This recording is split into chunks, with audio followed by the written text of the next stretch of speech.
Robert François Damiens is an unfortunate Frenchman who attempted and failed to assassinate King Louis XV and was punished by being burned with molten wax and lead and having boiling oil poured into his open wounds, quartered by horses tugging at his limbs, and his torso was burned at the stake.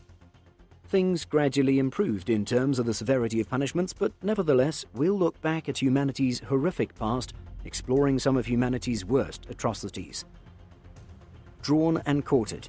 Before there was an official police force to capture criminals, many civilizations concentrated on preventing people from committing crimes in the first place. Usually this meant making it abundantly obvious that even the slightest of offences would be met with a public execution. Of course, the most heinous offences demanded the most heinous punishments. No felony was more serious in 14th century England than attempting to kill the monarch. So what awful penalty do you have in store for high treason? Why not combine a few different methods of execution into a single torturous protracted death? Thus was born the punishment of being hung, drawn and quartered. Though it is best recognized for how it was utilized in England, it was actually employed all around Europe. The hanging part is self-evident. The prisoner was first hanged by the neck and then cut down on the verge of death. But that wasn't a last-minute act of kindness. That's when things started to turn very horrific. Drawing usually meant being dragged behind a horse to the execution. However, the word draw can also indicate to pull something out of something else. The something in this example was the prisoner's intestines, and the something else was their living body. This punishment could be exchanged with or perhaps added to being drawn by a horse, depending on the circumstances. The quartering process then began, with the prisoner's genitals being severed. They were tossed into a fire with the prisoner's guts and burned in front of them after they were liberated of the body.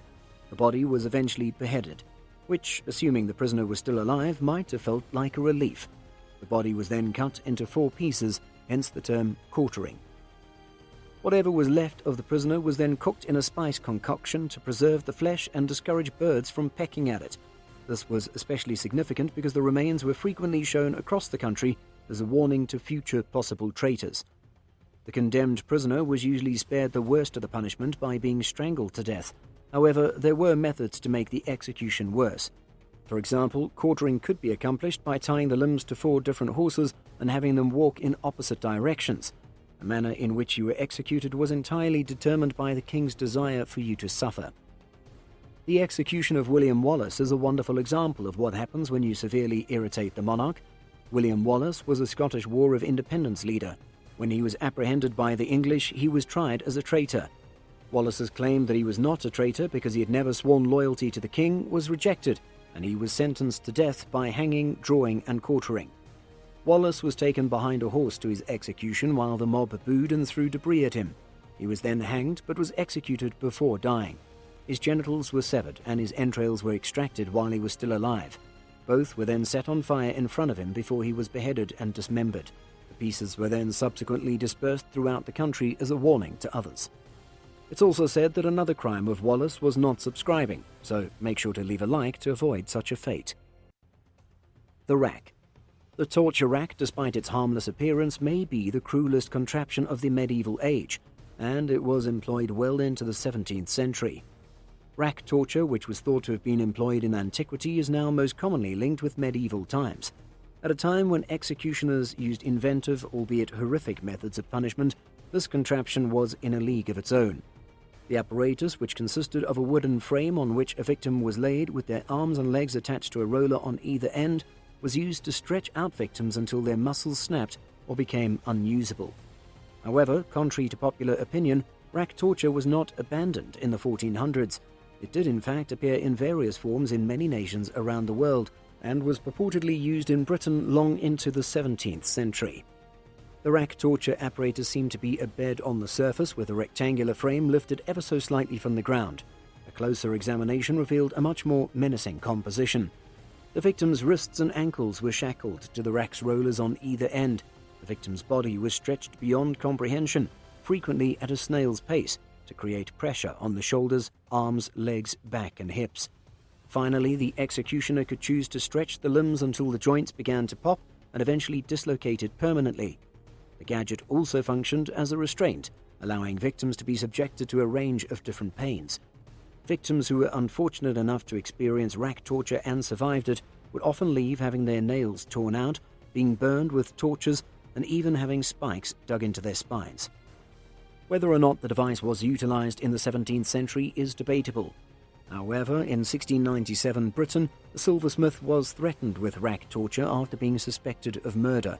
A modified version of the equipment that hung victims vertically was also purportedly utilized in 18th century Russia.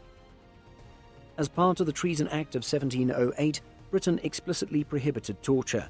Surprisingly, the punishment itself was not legally forbidden on a global basis until the United Nations passed the Convention Against Torture and Other Cruel, Inhuman or Degrading Treatment or Punishment in 1984. Pair of Anguish. Torture devices have always attracted people, whether they prefer the macabre or enjoy the shudder they receive when they witness them. Perhaps this is why novels and movies are full of the most imaginative torture ways imaginable by a writer. But again, so is history. For thousands of years, people have used their imagination to inflict agony in new and terrifying ways. However, when it comes to torture, reality and fiction can sometimes collide. In reality, many of history's most renowned torture devices appear to have simply been in our collective imagination. The Iron Maiden, for example, was most likely a fabrication concocted by someone who realized that the more horrifying a torture apparatus is, the more people will pay to see it. But few torture devices, real or imagined, are as horrific as the Anguish pair. Consider a chunk of cold metal slowly being shoved into your anus. It has a pear shape with a bulbous head on one end and a narrower stem on the other, with a screw affixed to the stem. Your tormentor is now demanding information, a confession, or whatever he wants from you. The head of the pear begins to swell as he turns the screw. The metal presses on the rectum's walls. The pressure builds, and it feels as though the metal will rip through the delicate flesh, and it very well could. However, the goal is not to puncture the flesh, which could result in a catastrophic hemorrhage. The pear, on the other hand, is intended to stretch the anus as far as feasible. It overloads the delicate nerve endings and causes searing anguish as it stretches and shreds the skin. How long could you withstand such interrogation? Minutes? Seconds? It's difficult to think of a more effective technique to torment someone. Given this, it's simple to see how the pair may have been employed frequently during the days when torture was a necessary component of the legal system. Surprisingly, this does not appear to be the case. The pair most likely did not exist until the 17th century, at least not in the form we envision it. According to contemporary documented reports, if the pair of Anguish was ever used, it was inserted into the body at the other end. The few texts from the time that mention it name it the choke pair, and it wasn't a torture device in the traditional sense. Indeed, it may have been used to prevent robbery victims from dialing for assistance. The gadget was inserted and extended in the mouth. Without a key, the victim was unable to get it out, preventing them from phoning the police. It also meant they had to pay a bribe to the crooks in order to obtain the key. Thank you for watching today's video, and if you did enjoy it, subscribe and watch the next part of the series to know about more horrifying punishment methods.